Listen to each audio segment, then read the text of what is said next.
marka caawa waxay ka dhigan tahay waa habeenkii aan xorownay oo ixtiraalka ka xorownay cod yeelanay calan Soomaaliya laga taagay ciidda Soomaaliya sidoo kale waxa calankanaga laga taagay qaramada midoobay waxa meel banaan la dhigay kursi aan matalaad ku leenahay oo calanka uga mid nahay marka taas darteed ayaan caawa u runtii xafladeynaynaa xorriyadaas dad badan baa aakhira u aaday hanti badan baa ku baxday ummado badan ayaa maaragtay darteed u dhintay waqtigaas waxaa jiray dad Soomaaliya inay xorriyad qaadato diidan gumayskiga in lagu sii jiro raba ilaa waqtigii way jireen hadda waxay taagan yihiin in Soomaalida la qaybiyo kuwa calankan madow ku bedelay ayaa jira oo calankan calalka madow markiisa soo suray oo asaga dab ku sii deynaya kuwa Soomaalida hal kala qaybiyo oo gobol iyo guruubaha laga kala dhigale waxaasoo dhan waxay u jeedaan in maaragtay Soomaaliya gumaysigii mar laba lagu celiyo waxaan naftayda iyo diinta u soo jeedinayaa ilaahay inaan ka baqno dalkeenagana aan difaacno karaamadana iyo sharafteena inaan ilaashano wadankan Soomaaliya taariikh ay ku leeyihiin guul weynna way u soo hooyeen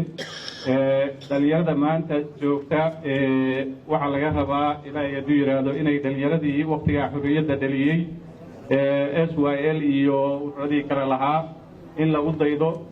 Soomaaliya maanta waxay ku jirtaa marxalad adag 60 sano kadib xorriyaddii inaan maanta sidaan u naalo waa ayaan daro waa inaan ka kacnaa cadowgana haysta waa inaan ka dulqaadnaa waa in la isku tashtaa runaantii Soomaaliyana ay u jahaysataa wadadii horumarka iyo baraaraha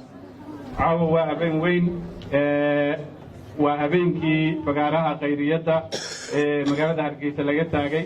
calankii Soomaaliya oo markaas ka taagnaa dhul xor ah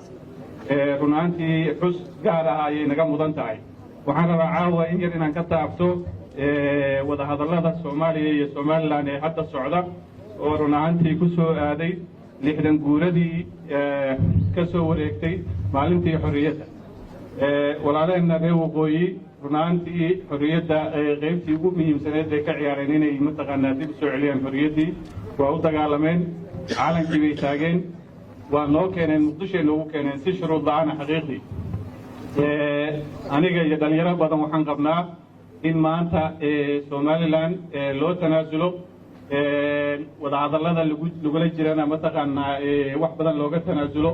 si loo soo jiito oo ay dib uga midoobaan Soomaaliya ula midoobaan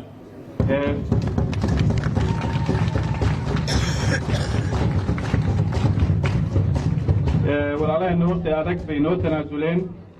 guusha lagu sheegayana waa inaad laba daran mid doorataa haddaan nidhaahno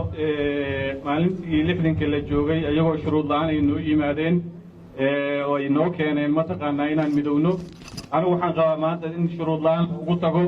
lanana midoobo Soomaaliya midaysan halka laga helo ayadaasna guul weyn bay Soomaaliya u tahay runaantii guud ahaan galmudug 60 guuradan waxay noogu soo aaday horumar iyo baraaro maanta caawa halkan waxaa ka muuqda qurux aad u badan runaantii dawladda galmudugna way shaqaysay amniga waa ka shaqaysay nidaam soo celinta iyo canshuurahana waa ka shaqaysay haddana insha Allah dekadii hobya aan furaynaa waxayna u noqonaysaa horumar weyn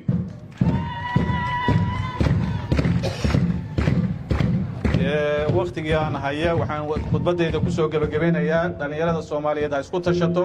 ha u istaagto inay wadankooda xoreyso ha u istaagto in mataqaanaa nabadiidkan wadanka haysta mataqaanaa laga sifeeyo aan ku dayano 13 dhalinyarada ahaa SYL aan ku dayano aad baa u mahadsan